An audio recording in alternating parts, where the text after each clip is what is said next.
Presents দেশ বিদেশ। নমস্কার, দেশ বিদেশ পরিক্রমায় সবাইকে স্বাগত জানাচ্ছি। সঙ্গে রয়েছি আমি সিদ্ধার্থ। প্রথমে দেখে নেব আজকের সার কথা। রাজনৈতিক ভাঙনের পথে অখিলেশ। উত্তরপ্রদেশের অন্দরে কি বিজেপির বড় চাল? উত্তর জানতে বিস্তারিত প্রতিবেদন দেখুন। উত্তর পূর্ব কি সত্যি গ্রোথ ইঞ্জিন? 6 লক্ষ কোটির বিনিয়োগের আড়ালে কোন বাস্তব? জানাবো বিস্তারিত প্রতিবেদনে।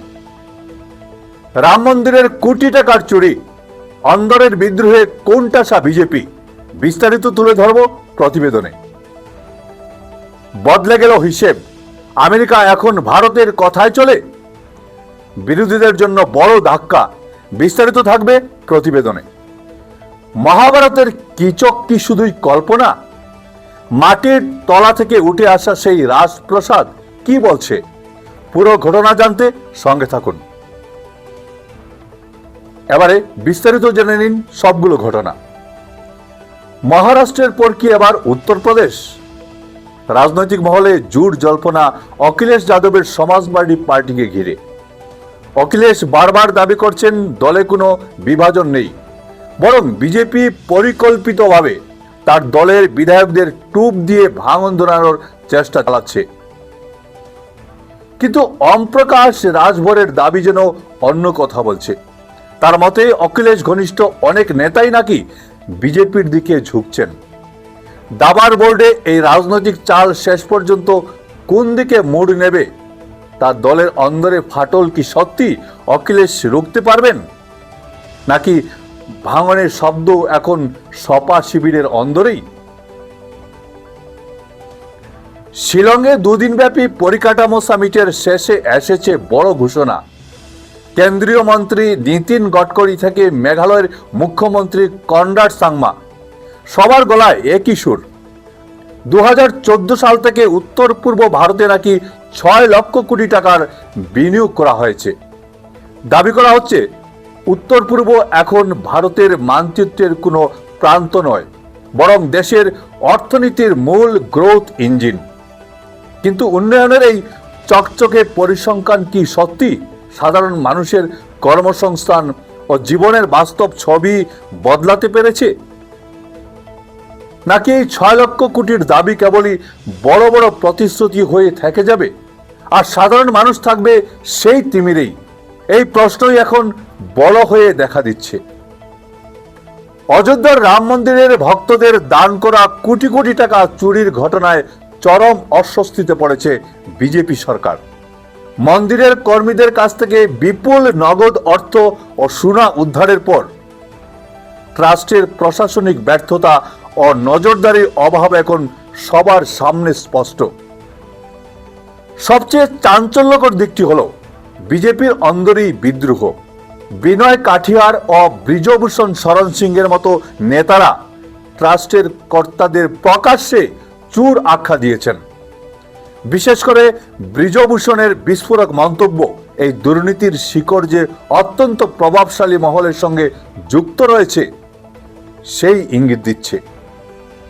ভক্তদের আবেগের জায়গায় এমন দুর্নীতির অভিযোগ একদিকে যেমন সাধারণ মানুষের আস্থা নষ্ট করছে, তেমনি বিরোধীদের সামনেও সরকারের স্বচ্ছতা নিয়ে প্রশ্ন তোলার সুযোগ করে দিয়েছে। ট্রাস্টের ব্যর্থতা আর দলীয় নেতাদের এই প্রকাশ্যে বিদ্রোহ বিজেপির জন্য এখন এক গভীর রাজনৈতিক সংকটের কারণ হয়ে দাঁড়িয়েছে, যা আগামী দিনে তাদের অস্বস্তি আরও বাড়াবে। ফ্রান্সের এভিয়ানে আয়োজিত G7 সম্মেলনের সাইডলাইনে মোদি ট্রাম্পের সেই বহুল প্রতীক্ষিত বৈঠক, যা বিশ্ব রাজনীতির সমস্ত হিসাব বদলে দিল। 16 মাস পর মুখোমুখি দুই নেতা, আর সেই সাথে বিরোধীদের করা পুতুল মন্তব্যের কফিনে শেষ পেরেক। এতদিন যারা গলার শিরা ফুলিয়ে বলতেন মোদি আমেরিকার হাতের পুতুল, আজ তারা দেখুন দেখুন ট্রাম্পের চোখে ভারতের গুরুত্ব কতখানি।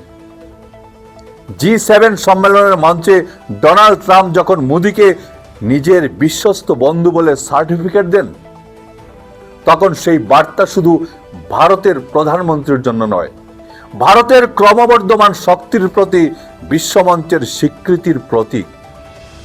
ট্রাম্প এদিন সাফ জানিয়েছেন, আমেরিকার মাটিতে ভারতের বিনিয়োগ আর মোদির কৌশলী নেতৃত্বই তাদের সম্পর্কের ভিত্তি। অর্থাৎ কোনো দয়ার দাক্ষিণ্য নয়, বরং ভারত আজ আমেরিকার কাছে এক অপরিহার্য অংশীদার। অন্যদিকে পাকিস্তানের গুরুত্ব আজ কোথায়? ভারতের সঙ্গে পাল্লা দেওয়ার ক্ষমতা হারিয়ে পাকিস্তান আজ নিজের দেউলিয়া অর্থনীতি আর সন্ত্রাসবাদের দায়ভার এগুলো নিয়ে কোনটাসা হয়ে পড়েছে। ট্রাম্প বা G7 নেতাদের আলোচনার তালিকায় ভারত এখন সেই দেশ যাকে ছাড়া বিশ্ব বাণিজ্য বা চীনের আধিপত্য রুখতে আমেরিকা এক পাও এগোতে পারছে না। মোদি যখন G7 মঞ্চে ভারতীয় নাবিকদের নিরাপত্তা আর বিশ্ব শান্তির কথা বলেন, তখন তা কেবল দাবি নয়, ভারতের ক্রমবর্ধমান গ্লোবাল বয়েজের দাপট। যারা এতদিন পুতুল পুতুল খেলেছেন তারা এবার বুঝুন, ভারতের প্রধানমন্ত্রী কারো হাতের পুতুল নয়, তিনি আজ বিশ্ব রাজনীতির নতুন গেম চেঞ্জার। আজ ভারত নিজের শর্তে কথা বলে, নিজের স্বার্থ রক্ষা করে, আজ বিশ্ব নেতাদের নিজেদের দিকে তাকাতে বাধ্য করে। বিরোধীদের মুখে আজ সত্যি ঝামা ঘষার মতো পরিস্থিতি হয়ে দাঁড়িয়েছে। নেপাল ভারত সীমান্তের ঝাপা জেলায় নেপাল পুরাতত্ত্ব বিভাগের সাম্প্রতিক খনন কার্য এক চাঞ্চল্যকর রহস্যের সামনে আমাদের দাঁড় করিয়ে দিয়েছে। দীর্ঘ ৪৭ বছরের গবেষণায় মাটির নিচে পাওয়া গেছে ২২০০ বছরের পুরনো এক বিশাল রাজকীয় সভ্যতার ধ্বংসাবশেষ।